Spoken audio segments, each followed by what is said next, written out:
All right, let's get right into it. Today, we're going to break down Scotland's new national plan for digital safety. It's basically a big strategic framework, and it's designed to protect all of us you, me, businesses, the whole economy in a world that's more online than ever. But before we can really get into the plan, we have to understand the problem it's trying to solve.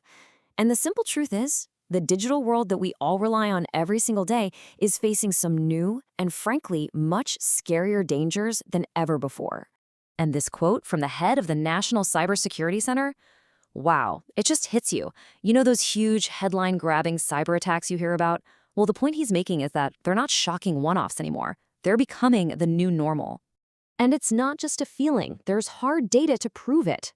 Just this year, in 2024, nearly half, 48% of all UK businesses said they'd been hit by a cyber attack or a breach. Just think about that for a second. That's almost 1 in 2. It's absolutely massive.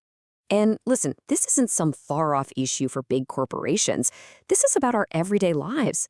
I mean, think about what you did today. You probably shopped online, checked your bank account, maybe ordered a prescription, or just chatted with friends. The boundary between our real lives and our digital lives, it's pretty much gone. So, what happens when these systems we rely on get attacked? Well, we're talking about real-world stuff, like your local council getting shut down by ransomware, or not being able to get a doctor's appointment because of a hack. It can even mean empty shelves in the supermarket. This isn't abstract tech stuff. This stuff affects all of us. And if you look at the trend right here in Scotland, well, it's pretty alarming. Just 5 years ago, there were about 7,700 recorded cybercrimes. Fast forward to today, and that number has jumped to over 14,000. It's almost doubled. That's a huge, huge increase. Okay, so the threat is real and it's growing. So what do we do? The goal isn't just defense. It's about building something called cyber resilience.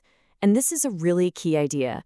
It's not just about stopping attacks, because let's be honest, some are always going to get through.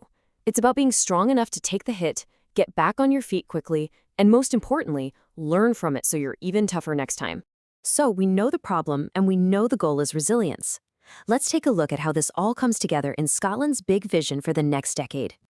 And this right here is the heart of the entire strategy. It's simple, but it's powerful. And notice the wording. It's not about just surviving threats, it's about thriving. The whole idea is that being digitally safe isn't a restriction. It's the solid foundation you need to build a successful modern country. Now, a big vision is great, but you need a solid plan to get there. And this framework is built on 3 main pillars, 3 core ideas to make it all happen, being strong, capable, and resilient.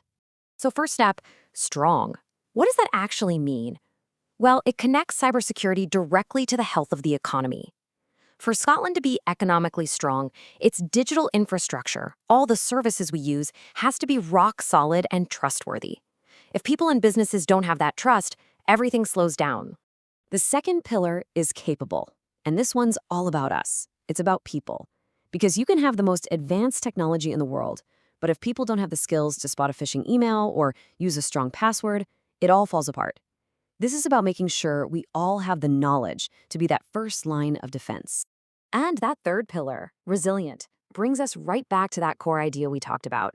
The goal here is to make Scotland a really tough nut for criminals to crack. Be well defended, yes, but also have that crucial ability to bounce back, and bounce back fast when something does go wrong. So, strong, capable, resilient, sounds good, right? But who actually does all the work? This is where this whole of society idea comes in. It's not just a job for the government, it's a huge, coordinated team effort. This chart gives you a pretty good idea of what that team looks like. They call it the cyber resilience ecosystem. And you can see how all these different groups are connected. Government bodies, technical centers, the police, public awareness campaigns, they're all talking to each other, sharing information, and working together. Let's just break down a few of the key players. You've got SC3, which is kind of like the central command post for handling major incidents. You've got Police Scotland, of course, who investigate the actual crimes. The NSCC are the top-level tech experts for the whole UK, and then you have groups like Cyber Scotland, whose job is to get vital information out to the public. Everybody has a crucial role to play. Okay, so we have the vision, we have the pillars, and we have the team. So what are they actually trying to achieve? What does success look like on the ground? Well, the framework lays out 7 specific goals, or outcomes. And what's really cool when you see them all listed out is just how comprehensive this is. These goals aren't just for tech experts. They cover everyone.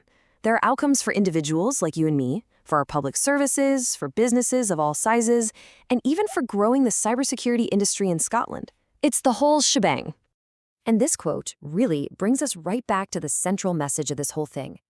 It's a powerful reminder that this isn't just an IT problem you can pass off to someone else. In the world we live in now, it's a fundamental responsibility for every single one of us. It's a national imperative.